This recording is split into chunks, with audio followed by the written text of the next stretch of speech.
میں آپ سے پوچھوں کہ ایسا کس نے کہا تو اس کا فائدہ نہیں، اور آپ کی بات کو جھوٹ یا محض آپ کا وہم قرار دوں تو یہ بھی فضول۔ مجھے بتاؤ میں کیا کروں؟ میں نے سب سن لیا جو تم نے کہا، تم سب کچھ کر سکتے ہو۔ میں نے نفی میں سر ہلایا۔ محض خیال ہے تمہارا۔ انور تمہاری مانتا ہے؟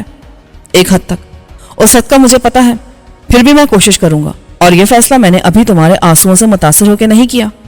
میں پہلے بھی سوچ رہا تھا کہ انور کو انصاف کی طرف لاؤں، اسے قائل کروں کہ 1 سال کی رنجش اور تلخی کو فراخ دلی سے کام لیتے ہوئے ختم کرے۔ وہ تو جاگیرداری اور استحصال کے خلاف تھا، اس کے خیالات اور نظریات میں یہ الٹا انقلاب کیسے آیا؟ ہو سکے تو وہ اپنے ذہنی سکون کے لیے چھوٹے بھائی سے برابری کی بنیاد پر سمجھوتا کر لے، آدھی جاگیر اسے دے کر قناعت اختیار کر لے، اس کے معاملات الگ کر دے، ورنہ یہ تمام زندگی کا روگ ہے۔ وہ ناانصافی کرے گا تو خطرے میں بھی رہے گا۔ تم نے ایسا واقعی سوچا تھا یا مجھے ٹالنے کے لیے بول رہے ہو؟ بھابھی، جھوٹ سچ کا آپ کو پتہ چل جائے گا۔ مجھے اکبر کی نہیں، انور کی بہتری کا خیال تھا۔ پھر کب کرو گے اس سے بات؟ میں وعدہ نہیں کر سکتا کہ اگلے ہفتے یا کل، مناسب وقت دیکھوں گا۔ اگر اس بات سے آپ کو تسلی نہیں ہوتی تو آئی ایم سوری، میں کوئی وعدہ نہیں کر سکتا۔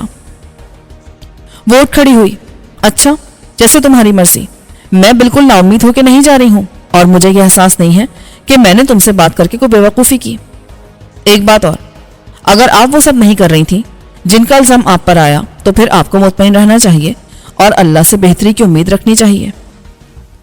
شاہینہ کے چلے جانے کے بعد میں بہت دیر تک بے یقینی کے گرداب میں تنکے کی طرح ڈوبتا ابھرتا رہا۔ اس صورتحال میں یہ ناممکن تھا کہ میں بھابھی کی ہر بات منو ان تسلیم کر لوں، اور یہ بھی مشکل تھا کہ اس سے ہونے والی گفتگو کو ایک ڈرامہ یا اس کی سازش کا ایک نیا روپ سمجھ کے نظر انداز کر دوں۔ ظاہر ہے مجھے کسی سے بات تو کرنی تھی، خود بھابھی یہی چاہتی تھی، لیکن اب ریشم کے سلونی کی طرف سے میرے اعتماد کے آئینے میں بال آ گیا تھا تو میں صرف انور کو شریک راز کر سکتا تھا۔ اگلے دن مجھے انور سے اکیلے میں بات کرنے کا موقع بہت دیر سے ملا۔ صبح وہ زمینوں کے معاملات نمٹانے نکل گیا تھا۔ حویلی میں چودھری کا علاج باقاعدگی سے شروع کر دیا گیا تھا، اور ڈاکٹر کا ہی یہ کمال تھا کہ اس نے ناممکن کو ممکن کر دکھایا۔ کسی کو بھی یقین نہیں تھا کہ حویلی میں کوئی زبردستی کر کے ڈاکٹرز کی ہدایت پر عمل کرا سکتا ہے۔ خصوصاً خوراک میں احتیاط کا مسئلہ دوا لینے سے زیادہ مشکل تھا۔ اصرار کر کے انہیں وقت پر دوا دی جا سکتی تھی، مگر کم نمک اور کم روغن والا سالن، سبزیوں پر مشتمل غذا، گوشت سے مکمل پرہیز، ایسا کوئی سوچ بھی نہیں سکتا تھا۔ وہ چیختے دھاڑتے الگ اور برتن اٹھا کے کھانا لانے والے کے منہ پہ مارتے، لیکن ایسا نہیں ہوا۔ ڈاکٹر جلانی نے بھی کچھ رعایت دی کہ تبدیلی کا عمل آہستہ آہستہ ہے۔ خود اس نے چودھری صاحب کے ساتھ ہی کھانا کھایا، وہ شطرنج بھی کھیلتے رہے۔ پھر پیدل چلانے کے بہانے ڈاکٹر جلالی نے ان کے ساتھ باغ اور زمینوں کا دورہ کیا۔ مجھے احساس ہوا کہ اپنی چودراہٹ اور بزرگی کی دہشت سے انہوں نے خود کو تنہا کر لیا تھا۔ ان کا حکم ماننے والے بہت تھے، دوست کوئی نہ تھا جس سے وہ بے تکلف ہو کے اپنی ہر بات شیئر کر سکتے۔ جلالی انہی کا ہم عمر تھا اور اس نے اپنی دوستانہ جہریت سے چودھری کا اعتماد حاصل کر لیا تھا۔ دوپہر کے کھانے کے بعد میں نے انور کو گھیرا۔ تو کہاں پھر رہا ہے؟ صبح سے میں دیکھ رہا تھا۔ یار، یہ ایک چھوٹی موٹی ریاست تو ہے، اس میں صرف میرے مسائل نہیں دوسروں کے بھی ہیں۔ تو بتا، تیرا کیا مسئلہ ہے؟ میں نے کہا، کل تجھے نئی گاڑی کی ڈیلیوری لینی تھی۔ میں تو کل سارا دن باہر رہا، مجھے یہاں کے کام تھے۔ خیر چلتے ہیں، ابھی تو بہت وقت پڑا ہے۔ میں یہی چاہتا تھا کہ حویلی میں کوئی بات نہ کروں۔ تو جا گاڑی لینے، میں آتا ہوں 1 گھنٹے بعد۔ وہ نرس نہیں پہنچی، اسے لانے کا بہانہ ہے۔ انور نے مجھے غور سے دیکھا۔ یعنی تو ہماری آپس کی بات کو بھی سیکرٹ رکھنا چاہتا ہے؟ اوکے، میں چلتا ہوں پھر۔ میں نہیں چاہتا تھا کہ ریشم یا سلونی کو بھابھی کی شکایت کا پتہ چلے۔ اگر ہم ساتھ جاتے تو یہ ہو سکتا تھا کہ ریشم بھی اپنی مرضی سے یا انور کے کہنے سے ساتھ چل پڑتی۔ آج کل ان دونوں کے معاملات کسی حد تک اوپن ہو گئے تھے۔ شک کے مرحلے سے آگے نکل جانے کے بعد انہوں نے بھی راستداری ختم کر دی تھی۔ انور نئے ڈرائیور کے ساتھ ایک کار لے گیا تھا، مجھے خود جیپ چلا کے جانا پڑا۔ شو روم میں انور نئی گاڑی وصول کر چکا تھا، میں نے ڈرائیور کو جیپ کے ساتھ واپس کر دیا۔ اب ہم دونوں کو اپنی اپنی گاڑی خود ڈرائیو کرنی تھی۔ اطمینان سے بات کرنے کے لیے پی سی کا ریسٹورنٹ ہی مجھے سب سے مناسب جگہ لگتی تھی۔ وہاں کافی پیتے ہوئے میں نے اسے شاہینہ سے ہونے والی تمام گفتگو کے بارے میں بتا دیا۔ میں دیکھ رہا تھا کہ اسے پریشانی سے زیادہ غصہ ہے، مگر میری بات اسے سننا پڑی۔ میرے خاموش ہوتے اس نے کہا، وہ عورت کوئی نیا کھیل کھیلنا چاہتی ہے۔ پہلے یہ سوچ کہ جو بات ہمارے درمیان ہوئی وہ شاہینہ تک کیسے پہنچی۔ میرے اور تیرے علاوہ ان معاملات پر جو گفتگو ہوئی اس میں صرف ریشم اور سلونی شریک تھی۔ تیرا خیال ہے کہ ان میں سے کسی نے بھابھی کے کان بھرے ہیں؟ تو اپنا خیال بتا۔ میں سلونی پر شک کر سکتا ہوں، پر ریشم پر نہیں۔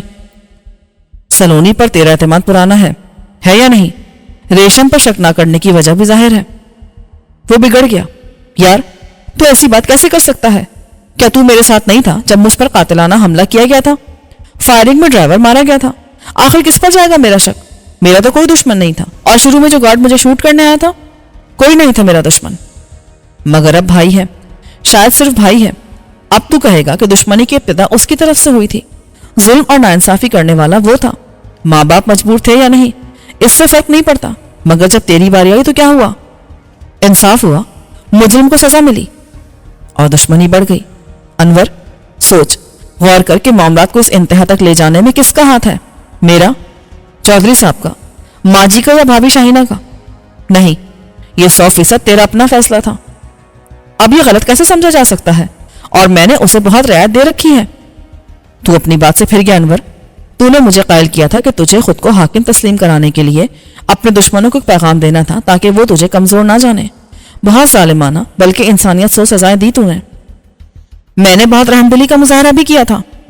انور میں نے بہت سوچا, یہ صرف بھابھی کی بات کا اثر نہیں ہے. تو ایک روایتی مزاج والا جاگیردار بن رہا ہے. تو بھی اکبر بن رہا ہے. پہلا ایسا نہیں تھا. تو اس جاگیردارانہ نظام اور ظلم کے خلاف تھا. زمین کو تقسیم کرنے اور غریبوں کی فلاح کی بات کرتا تھا. اور اسی کی سزا بھی ملی ہے مجھے. ہاں, مگر اس سے تیری شخصیت بدل گئی, سوچ بدل گئی. تیری سب تعلیم اور ذہنی برتری خاک میں مل گئی. تجھ پر لالچ غالب آ گیا. اقتدار کی حوث نے تجھے مغلوب کر لیا. مجھے زندہ رہنے کے لیے ایسا ہی بن کے رہنا ہوگا, یہ مجبوری ہے میری. غلط. تو نے اپنی زندگی کو خطرات کے جنگل میں دھکیل دیا. پہلے کوئی تیرا دشمن نہیں تھا, یہ تو نے خود کہا. اور اب ہر طرف تجھے دشمن ہی دشمن نظر آتے ہیں, سازشی اور قاتل. تجھے محافظ بدلنا پڑے, پھر بھی تو ڈرتا ہے. اکبر کے ساتھ بھابھی ہے, اس کا باپ ہے, اس کے پیروں مریدوں کی فوج ہے جو اس کے حکم پر کچھ بھی کر سکتی ہے. تیری مشکلات میں اضافہ ہوگا انور. وہ چلانے لگا. صاف کیوں نہیں کہتا کہ تو ڈر گیا ہے؟ تو مجھے بھی ڈرانا چاہتا ہے. انور, خطرات سے نمٹنا اور بات ہے, خطرات کو دعوت دینا اور بات. آدمی بہت ہوشیار اور بہادر بنتا ہے, لیکن اس کی ساری طاقت کا غرور ایک سوراخ سے نکل جاتا ہے جو 1 انچ کی چھوٹی سی گولی اس کے سر میں بنا دے. تو کیوں ایک مطمئن اور محفوظ خوش و خرم زندگی پر قناعت نہیں کرنا چاہتا؟ اس جاگیرداری کے غرور یا جنون کی قیمت کیا ہے آخر؟ او یار تو چاہتا کیا آخر؟ مجھے کیوں پریشان کر رہا ہے؟ اگر تو مجھے دوست سمجھتا ہے تو میری بات سن اور سمجھنے کی کوشش کر, ورنہ تو اپنی مرضی کا مالک ہے. میں بیک وقت دوستی کا دعویٰ اور تیری تباہی کا تماشا نہیں کر سکتا. میں ایک لاوارث اجنبی تھا جس کے نہ یہاں کسی سے رشتے تھے اور نہ کہیں اور. میں چلا جاؤں گا. یہ تو بلیک میلنگ ہے یار. تو جو چاہے سمجھ. اگر تو میری بات سننا یا سمجھنا ہی نہیں چاہتا تو میرا تیرے ساتھ رہنے کا کیا فائدہ؟ اچھا یار, آئی ایم سوری, میرا ہرگز یہ مطلب نہیں تھا. تو بول, میں سن رہا ہوں. دیکھ انور, یہ سیدھا سادہ حساب کا سوال بنتا ہے. اندازاً کیا مالیت ہوگی تیری جاگیر و جائیداد کی؟ مجھے کوئی آئیڈیا نہیں. آئیڈیا ضرور ہوگا. 1 کروڑ 2 کروڑ کے فرق کو چھوڑ, 1 ارب 1.5 ارب یا اس سے زیادہ, شاید 2 ارب. اس میں تیرا حصہ قانونی طور پر بنتا ہے 1 ارب. یہ تیرا حق ہے, شرعی, قانونی اور اخلاقی. جنگ ہے اضافی 1 ارب کے لیے, جس میں 2 زندگیاں داؤ پر لگی ہوئی ہیں, تیری اور اکبر کی. رائٹ. اب تک کی یہی پوزیشن ہے کہ ایک مالک ہو سکتا ہے, دوسرا نہیں. چنانچہ ایک کو مالک اور دوسرے کو محروم و مدفون کہلانا ہے. یہ مستقبل کا فیصلہ ہے. مستقبل بالکل غیر یقینی وقت ہے جس کے بارے میں کوئی بھی 10 چنا سے نجومی نہیں بتا سکتا. کیا 1 ارب کم ہے تیرے لیے؟ اور 2 ہوں گے تو تجھے کتنا فرق پڑے گا؟ تیری شان و شوکت, عیاشی, بدماشی سب دگنی ہو جائے گی. 1 ارب میں تو خود کو غریب محسوس کرے گا اور کمتر. تیری ڈگریاں اور علم کے خزانے کا بھاڑ میں. انور آہستہ سے بولا, پر 1 ارب بھی بہت ہوتے ہیں یار. مگر کیا؟ یہ انا کا مسئلہ ہے, شان کا, انتقام کا, جس پر تو زندگی کا جوا کھیلے گا. ہر احمق امید پر اس جواری کی طرح یہ نہیں سوچے گا کہ ہار تو کسی کے حصے میں بھی آ سکتی ہے. سکون, قناعت, خوشی اور عافیت کی تیرے نزدیک کوئی قیمت یا وقت نہیں. بھابھی شاہینہ کی باتوں کو چھوڑ. سازش کے تمام امکانات کو مسترد نہیں کیا جا سکتا. خود کو بچانے کے لیے بلی بھی شیر سے لڑ جاتی ہے.